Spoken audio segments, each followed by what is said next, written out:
the next and last speaker that we have for the evening is a very dear person to me.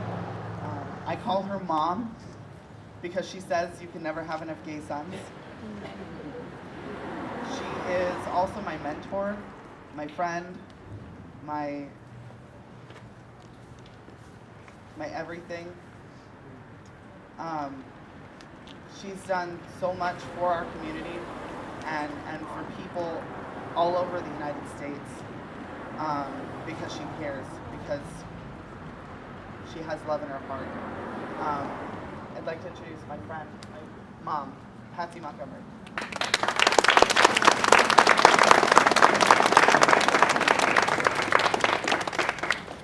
I wasn't lucky enough to give birth to a gay son, so, or a lesbian daughter. So my kids just laughed. They said if we were gay, you would throw a parade.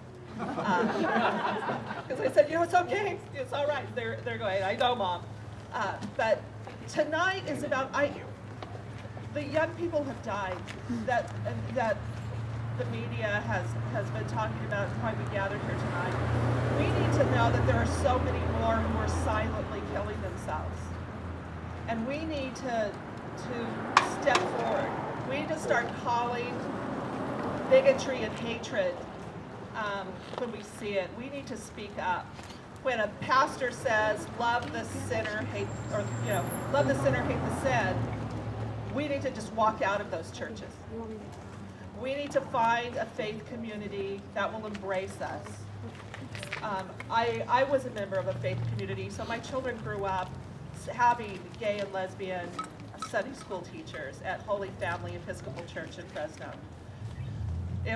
They were able to see and think about the gay, lesbian, transgender community is no different. My daughter and I were talking last night about a good friend of hers, and her partner had asked my daughter, when did you know that this person was gay? And I can't say this person's name because she's from Fresno, and she can't be who she is at home. She has to live in this town where she lives at with her partner. And my daughter says, I never really thought about it. I don't think about whether or not people are gay or lesbian or heterosexual or transgender. People are just people. So in my house, it wasn't any different. So, this person was this person. And we talked about the sadness of not being able to be who you are fully to your family, to your friends. That fear, even as this person is an adult with a wonderful profession who still has to hide. Think about how long she's headed. She's known since she was young that her identity was an identity where she loved and fell in love with, and her heart was going to other females. I've seen so many young people grow up and being afraid of being who they are. I'm mad as hell that people are going back into the closet when they go into the military after they've struggled to come out. And those friends who come and share with me that they're going into the military because it's going to provide them with career opportunities. And I said, but you fought so hard to be who you are now. Why are you doing this?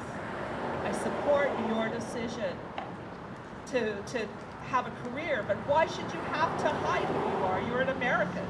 This should be a given that you are gay and a military person. Why should you have to hide that? We need to be electing the right leaders. We need to be holding leaders' feet to the fire to do the right thing. That starts at the local community level and going right up to the presidency. We need to think about on November 2nd for people who've gotten their ballots, how does this person view equality? Do they include everyone? Or do they say separate but equal is okay? And we don't want them elected into office.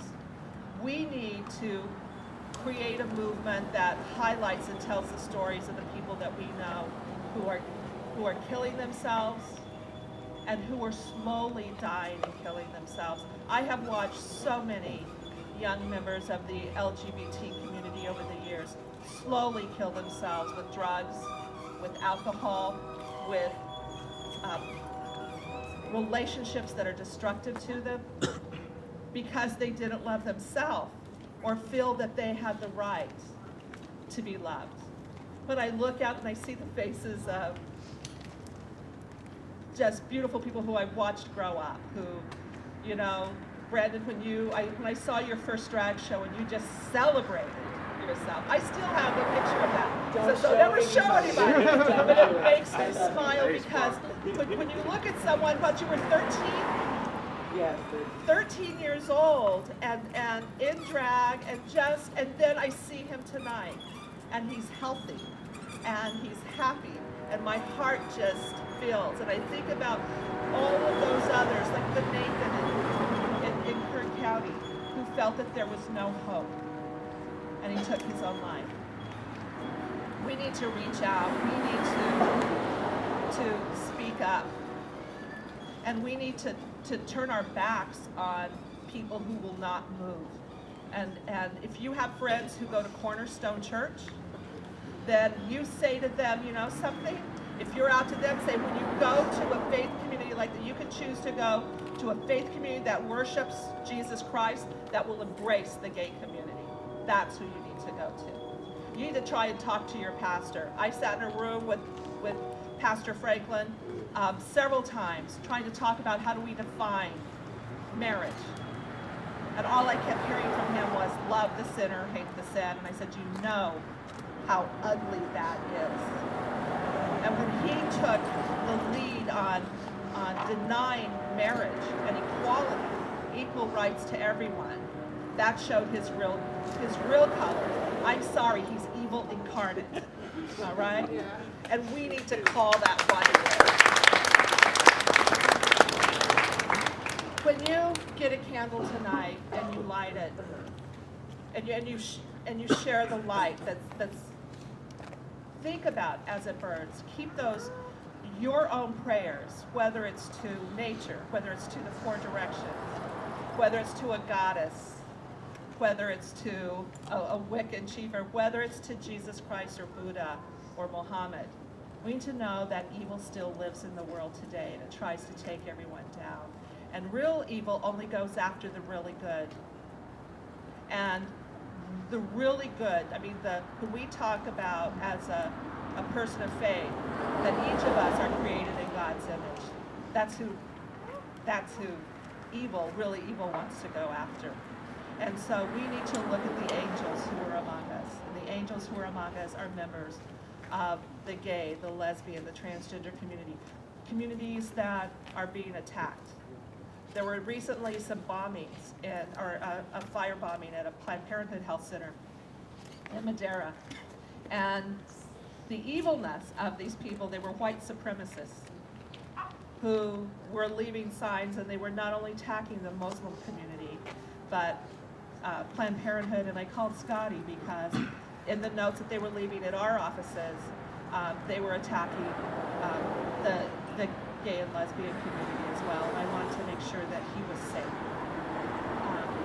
That's evil as well. We need to stand up to the bigots of the world. So there is a song, and when I told you about the faith community I belong to, and when I was a Sunday school teacher, we used to sing a song that said, "This little light of mine."